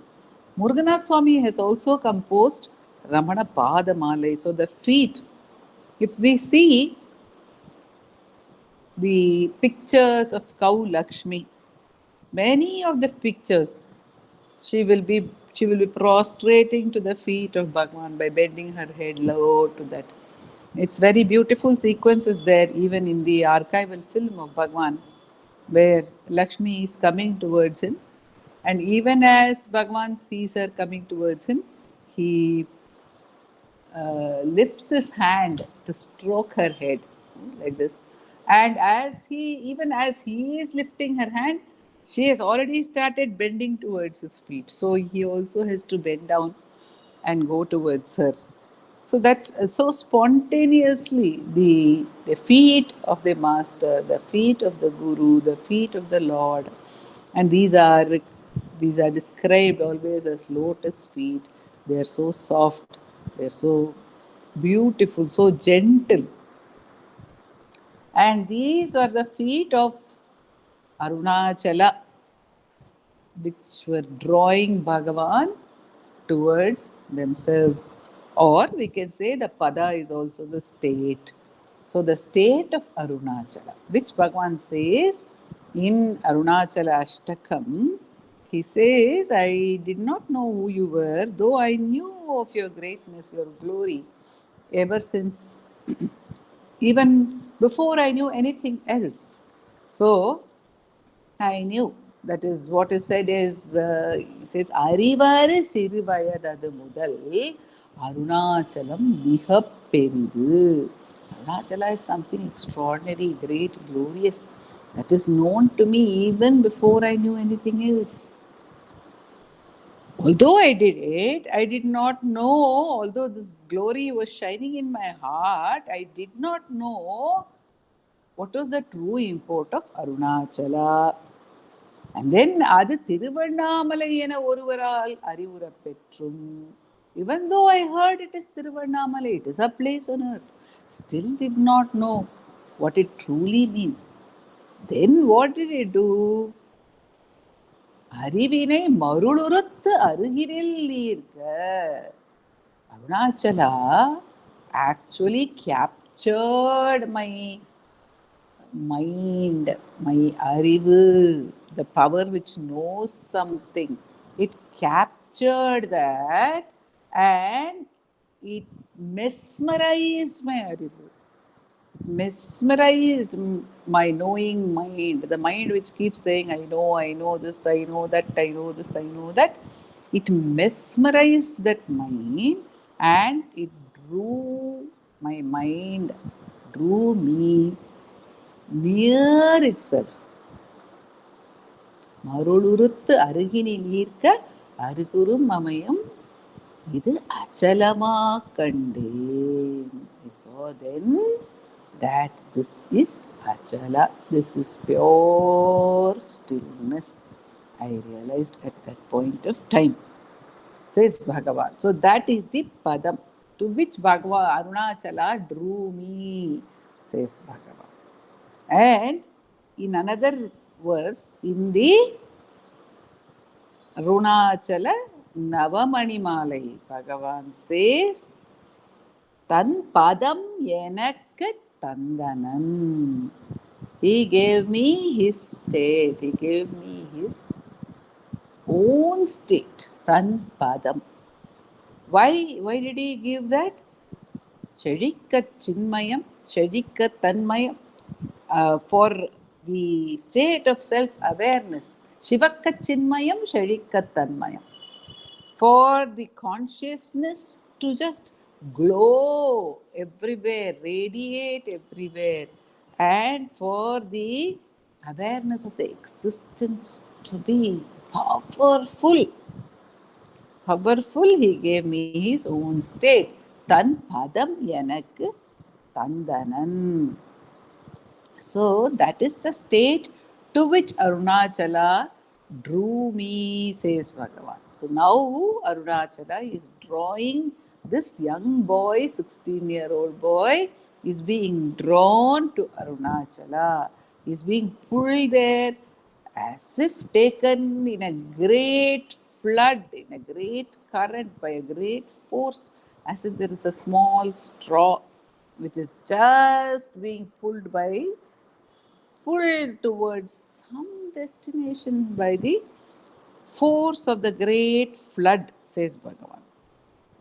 And that force has made Bhagavan leave the home. The young boy, having written a note and spoken that he is going on a virtuous enterprise. He is going on something good, nalla karyam, on a good venture. He has entered a good venture. He is gone for something good.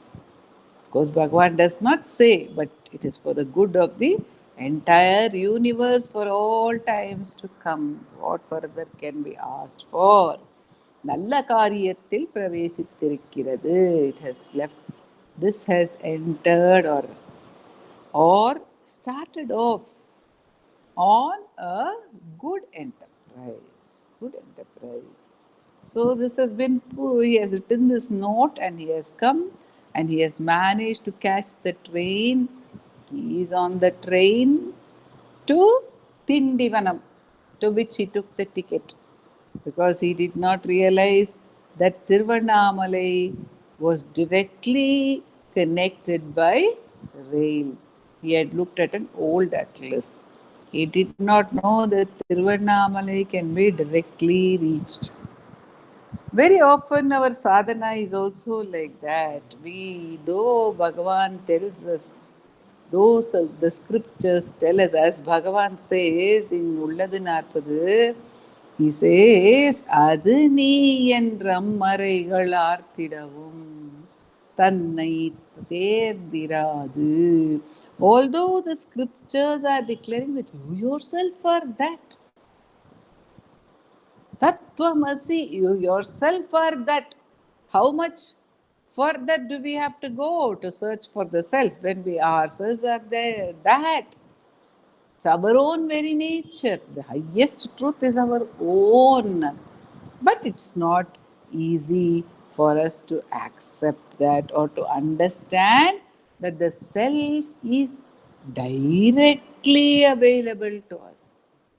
We believe that the self can be attained only on making a lot of rigorous practice, on sadhana, on tapasya. After all that, it has to be gained. Bhagavan gives a story. He says there was a farmer who prayed to God that please give me the Chintamani. The Chintamani is that celestial gem which is a wish-fulfilling gem. Chintamani. It gives whatever one thinks, so much as thinks of. Chinta. The moment one thinks of something, it will be fulfilled, it will be granted. There is in the mythology, we hear of the Chintamani, the Kalpataru, and the Kamadhenu. So the Kalpataru is the wish-fulfilling tree, the Chintamani is the wish-fulfilling gem, and the Kamadhenu is the wish-fulfilling cow. Now the farmer has asked for the Chintamani, and God, seeing the farmer's simplicity and devotion, allowed the Chintamani to be placed before him. As soon as the farmer went out of the house, right in front of him on his path was the Chintamani, very much visible to him. But he thought, this cannot be the Chintamani, it cannot be so easily available. So he did a lot of penance, and after that, whatever piece of glass he saw in front of him, he decided, this must be the Chintamani which is come in answer to my penance. So to understand something which is direct is not easy. The mind does not accept. It always takes the more difficult path, the more complicated path, maybe to show us this way of the mind, of the human mind. This yatra of Bhagavan, the sacred pilgrimage, was taking a rather difficult path. He had not bought a ticket directly to Tiruvannamalai. He had bought a ticket to Tindivanam. However, Arunachala informed him through a Maulvi that there is a railway track There are trains going to Tiruvannamalai. They can be taken. One needs to change at Vilupuram. Sorry. Yes, at Vilupuram, one has to change. One has to get down at Vilupuram and take the train to Tiruvannamalai. So this information had been given by a Moolvi to Bhagavan, and he got down at Vilupuram and he was hungry. After all, he had eaten only something real, the real meal had been eaten around 12 noon. Even before that, little before that perhaps. And after that, all he had had was one fruit or a part of a fruit which he has bought for himself. And he is a young, robust young man who was used to having a good meal, good food given to him from time to time, at least twice a day. So he was hungry, and very naturally hungry. And he also didn't know anything. He has never been out of his home on his own. And this time he has ventured out all by himself. So it seems he was just wandering a bit on the streets of Vilupuram. Then he came across a little eatery, a hotel, and which happened to be open maybe early morning. And he sat down in that hotel. Now the food for the day had not been prepared. So the hotel keeper asked him to wait. So he was there, sitting there, waiting and waiting for the food to come. Of course, lost in the self. Often what happens is whatever the effort that one is making on the journey. See, we have many times we feel hungry, isn't it? On the way, we feel hungry. We want some experience. We want some sign from Bhagavan. So we feel hungry. Is it okay? Am I doing right? I'm hungry for something. I'm hungry for the sign of grace from you. But then sometimes one has to wait also. One has to wait for that sign to come. Similarly, Bhagavan had to wait. He had to wait for the food to come.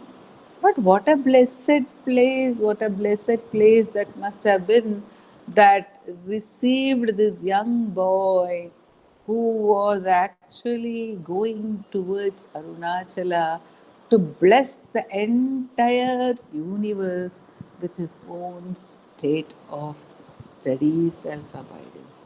Such a one on that day had been received by this small little hotel.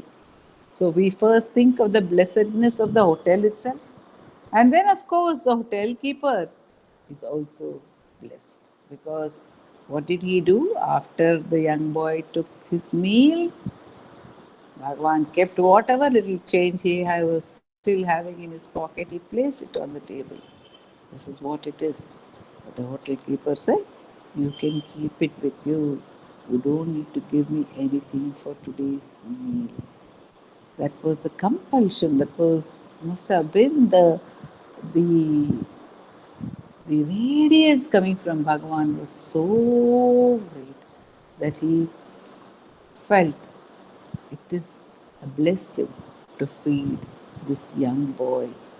He did not know that he was really feeding the one who is going for the very Karana for which he was born, Karana of blessing the entire universe and enveloping it in his gracious presence. Om Namo Bhagavate Shri.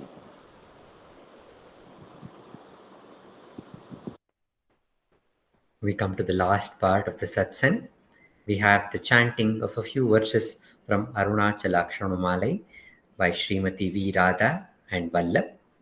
This will be followed by the Ashtottara puja to Bhagavan by Dileep Simha sir at his altar.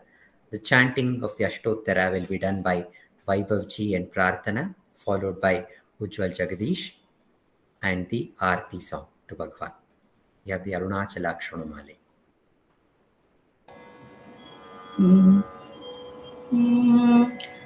Arunachal Shiv Arunachal Shiv Arunachal Shiv Arunachal Arunachal Shiv Arunachal Shiv Arunachal Shiv Arunachal அருணாச்சலமென அகமே நினைப்பவர் அகத்தை வேறறுப்பாய் அருணாச்சலா அழகு சுந்தரம் போல் அகமும் நீயும் முற்று அபிநமாயிருப்போம் அருணாச்சலா அகம்போகும் தீர்த்தும் அககுகை சிறையாய் அமர்வித்ததென் கொல் அருணாச்சலா ஆரேக்காவென்னை ஆண்டனை அகற்றிடு அகிலம் பழித்திடும் அருணாச்சலாம் இப்பழி தப்புனையே நினைப்பித்தாயினி யார் விடுவார் அருணாச்சலாம் ஈன்றிடும் மன்னையிற் பெரிதருள் புரிவோய் இதுவோ உனதருள் அருணாச்சலாம் உனையே மாற்றி ஓடாதுள்ளத்தின் மேல் உறுதிய இருப்பாய் அருணாச்சல ஊர் சுற்றுளம் விடாதுன்னை கண்டடங்கிட உன்னழகை காட்டருணாச்சல என்னை அழித்தி போதென்னை கலவாவிடில் இதுவோ ஆண்மை அருணாச்சல ஏன் இந்த உறக்கம் என்னை பிறர் இழுக்க இது உனக்கழகோ அருணாச்சலாம் ஐம்புல கழ்வர் அகத்தினில் புகும்போது அகத்தில் நீ இல்லையோ அருணாச்சலாம் ஒருவனாம் உன்னை ஒளித்தவர் வருவார் உன் சூதே இது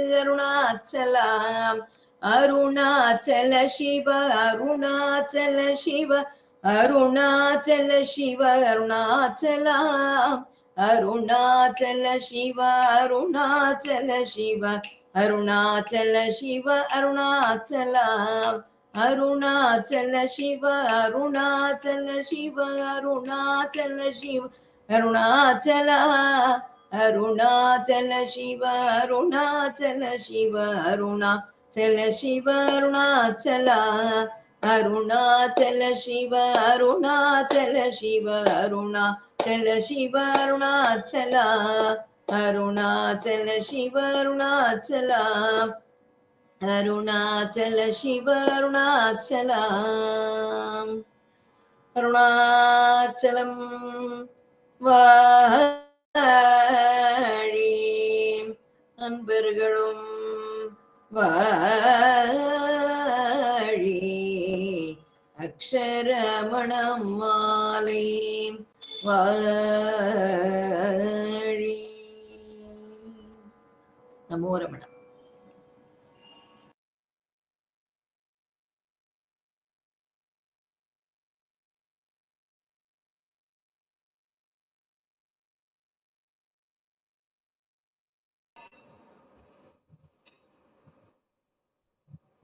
नमो रमण. भारद्वाज विश्वनाथ विरचितं श्रीरमणाष्टोत्तर शतनामावलिः अपार सच्चित् सुखवारिराशे यस्योन्मिमात्रं भुवनं समस्तं स्वाहितं तं रमणं गभीरं चिन्ताविहीनं हृदि चिन्तयामि. ॐ महासेन महोंशेन जाताय नमः. ॐ श्रीरमणाय नमः. ॐ गुरवे नमः. ॐ अखण्डसंविदाकाराय नमः. ॐ महौजसे नमः. ॐ कारणोद्भवाय नमः. ॐ जगद्धितावताराय नमः. ॐ श्रीभूमिनाथस्थलोस्थिताय नमः. ॐ पराशरपुरोत्तंसाय नमः. ॐ सुन्दरार्यतपःफलाय नमः. ॐ कमनीयसुचारित्राय नमः. ॐ सहायाम्बा सहायवते नमः. ॐ शोणाचलमहोलीनमानसाय नमः. ॐ स्वर्णहस्तकाय नमः. ॐ श्रीमद्द्वादशान्तमहास्थलैर्लब्धविद्योदयाय नमः. ॐ महाशक्तिनिपातेन प्रबुद्धाय नमः। ॐ परमार्थविदे नमः। ॐ तीव्राय नमः। ॐ पितृपदान्वेषिणे नमः। ॐ इन्दुमौलिना पितृमते नमः। ॐ पितुरादेशतशोणशैलं प्राप्ताय नमः। ॐ तपोमयाय नमः।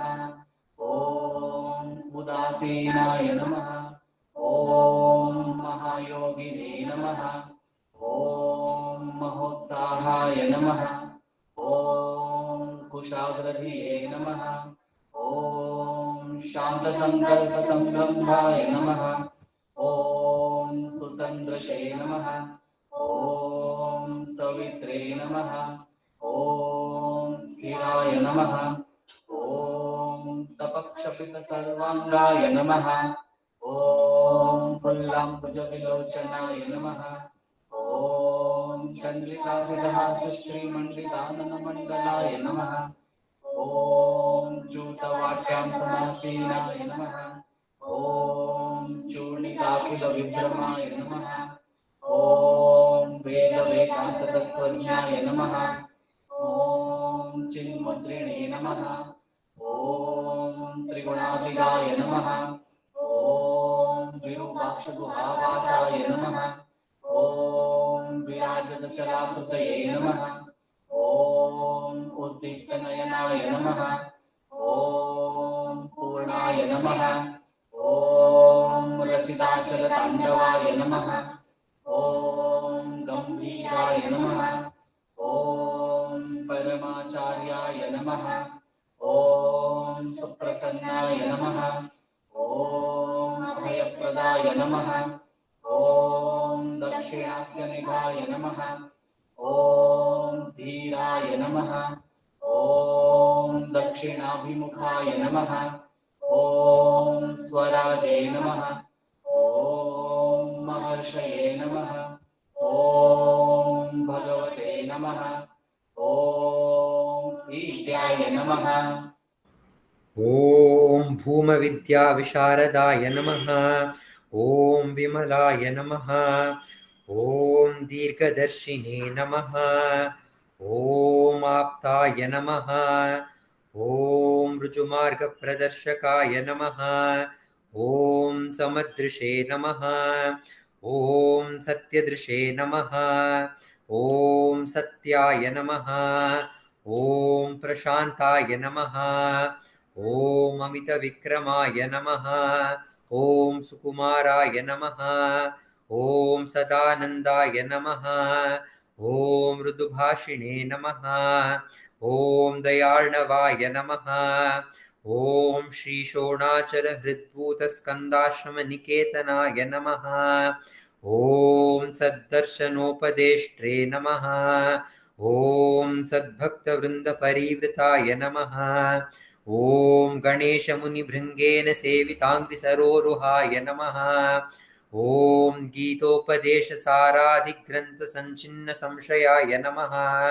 ॐ वर्णाश्रममतातीताय नमः। ॐ रसज्ञाय नमः।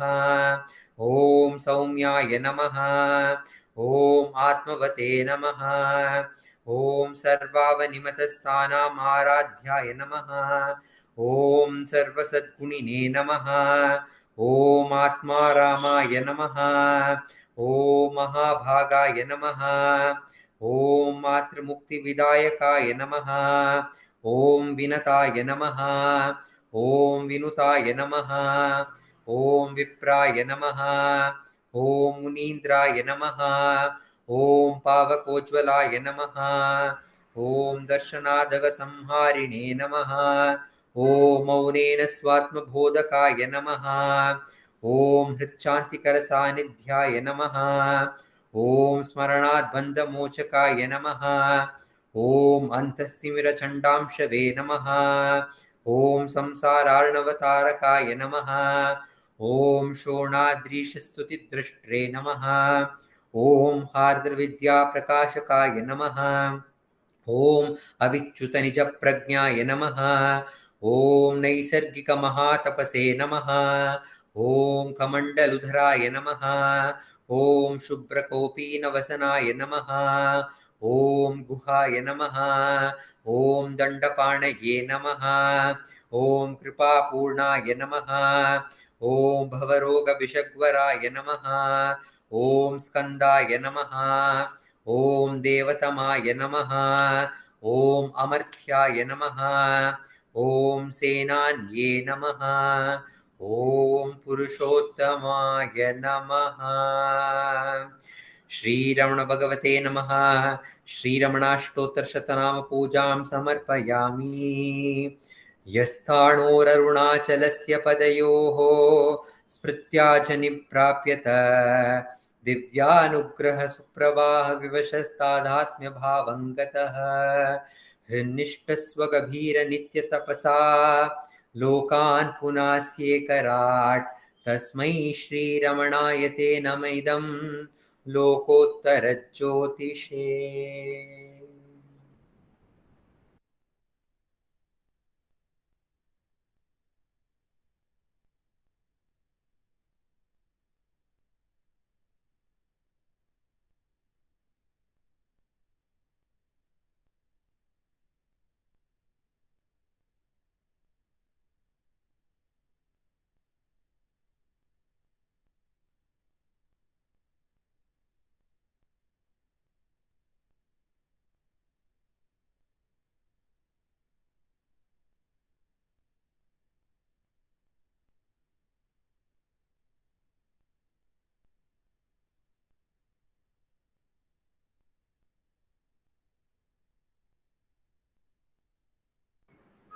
नमो नमो नमो रमण सदाशिव प्रभावरण नमो महर्षि नमो महर्षि नमो नमो नमो रमण सदाशिव प्रभावरण नमो महर्षि नमो महर्षि दर्शन सुख मंगल मुख सकल जीवहित सम्मुख ब्रह्म संगिये नमो नमो नमो रमण सदाशिव प्रभावरण नमो महर्षि नमो महर्षि सदा तुष्ट सदा हृष्ट सदा शिवानंद पृष्ठ परम महर्षि